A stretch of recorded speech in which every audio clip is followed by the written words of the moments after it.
안녕하세요. 뉴스와 사람들입니다. 내란 우두머리 윤석열이 구속됐지요.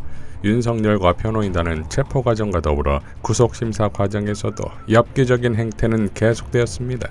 애초에 불출석 보도가 나왔으나 윤석열은 직접 구속심사에 출석하겠다며 비상계엄의 정당성을 설명하겠다고 밝혔는데, 이에 대해 김용민 의원은 계엄의 정당성을 설명할수록 구속 가능성이 높아집니다 라는 빵 터진 웅수를 합니다. 이어지는 보도에서는 59분 윤석열 별명답게 재판장에서 45분간 혼자 떠들었다니 판사는 뭔 죄며 판사가 벌을 받는 겁니까? 그리고 앞권은 여전히 중앙지법이 아닌 서부지법에 영장을 청구한 것은 잘못이니 법원이 잘못을 인정하고 시정할 마지막 기회를 주겠다고 주장했다는 겁니다. 이로써 윤석열 구속 1000%를 만들어내지요. 진해원 검사는 다음과 같이 밝혔습니다. 1. 수사와 기소. 일단 수사와 기소는 서로 다른 소송 행위라는 점을 알고 들어가야겠습니다. 2. 공수처법상 기소의 토지 관할 규정.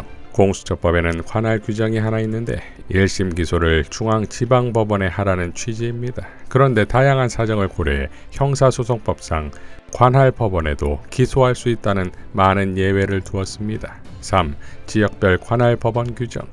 각급 법원의 설치 및 관할 구역에 관한 법률 별표 3에서는 각 장소별로 관할 법원이 어디인지를 규정해 두었습니다. 이에 따라 사는 집과 범행 장소가 용산구에 있으면 관할이 서부지방법원이 될 수 있습니다. 4. 수사 관할 규정의 부존재. 그런데 검찰청법에는 검사의 수사 권한이 미치는 관할 범위를 규정해 놓은 것과 달리 공수처법에서는 수사처 검사의 수사 권한이 미치는 관할 범위를 규정해 두지 않았습니다. 따라서 공수처 검사는 수사 중 사건에서 형사소송법상 토지 관할 규정이 존재하는 법원에 영장을 청구하더라도 아무런 하자가 없다고 결론 내릴 수 있습니다. 5. 쐐기.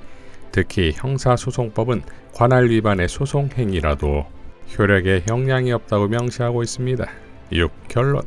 뭔가 탁월한 것을 추구하고 발전을 축하하고 성장에 인센티브를 주는 대신 유력자의 몰락에 환호하고 권력에 기대서 남을 망하게 하려는 루저 마인드가 가득한 수사로 날이 밝고 재판으로 날이 새는 후진국형 문화에서 조속히 벗어나게 되면 좋겠습니다 라고 밝혔습니다.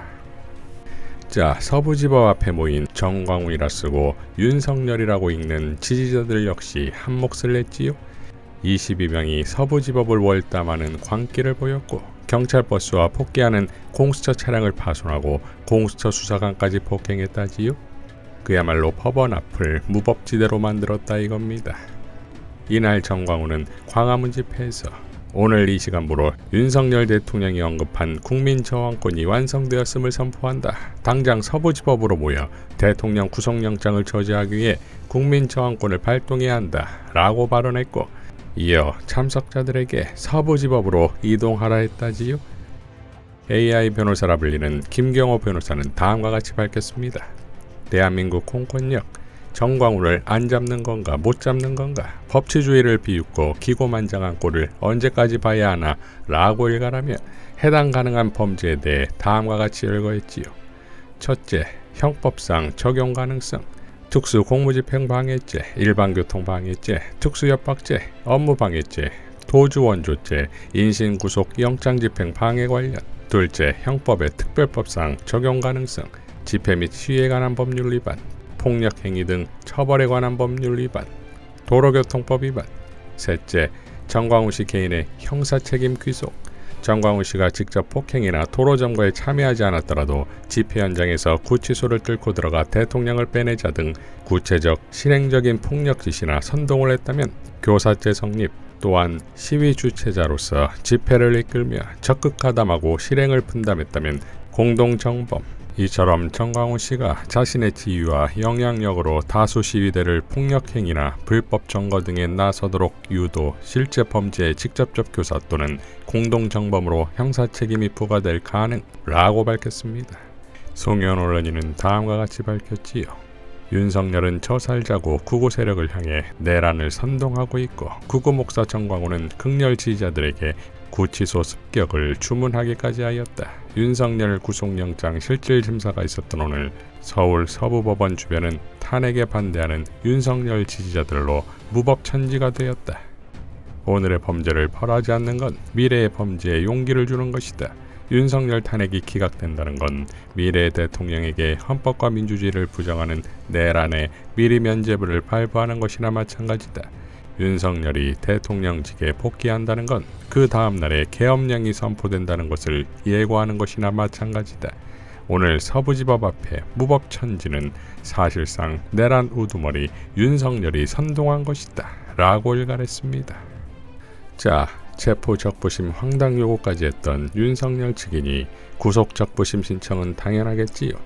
그리고 이러한 지속적인 건수들은 서부지법과 같은 폭동 상황이 일어날 수 있는 판깔기가 되겠으나 결국 윤석열은 파면될 것이고 죽기 전엔 세상 밖으로 나오지 못하게 만들어야지요.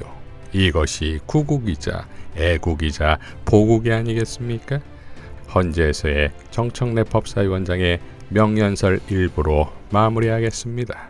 피청구인 윤석열은 12.3 내란 사태 이후 법관이 발부한 체포영장마저 거부하였고 극히 일부 지지자들에게 기대어 국가 혼란을 부추기고 있고 부정선거라는 망상에 사로잡혀 있습니다. 대통령 관저 농성전 때문에 일촉즉발 무력 충돌 사태까지 염려될 지경이었습니다. 체포되는 순간까지 사법체계를 불인정했습니다. 피청구인 윤석열이 수사기관에 저항하는 것을 보면 헌법 수호 의지가 손톱만큼도 없습니다. 만에 하나 탄핵이 기각되어 피청구인이 다시 대통령직에 복직하면 또다시 제2의 비상계엄을 저지를지 모른다는 의심을 받기에 충분한 언행을 계속하고 있습니다. 피청구인 윤석열은 지금도 비상계엄이 고도의 통치 행위로서 사법심사의 대상이 아니라는 철진한 이론에 기대어 반성과 성찰을 거부하고 있습니다.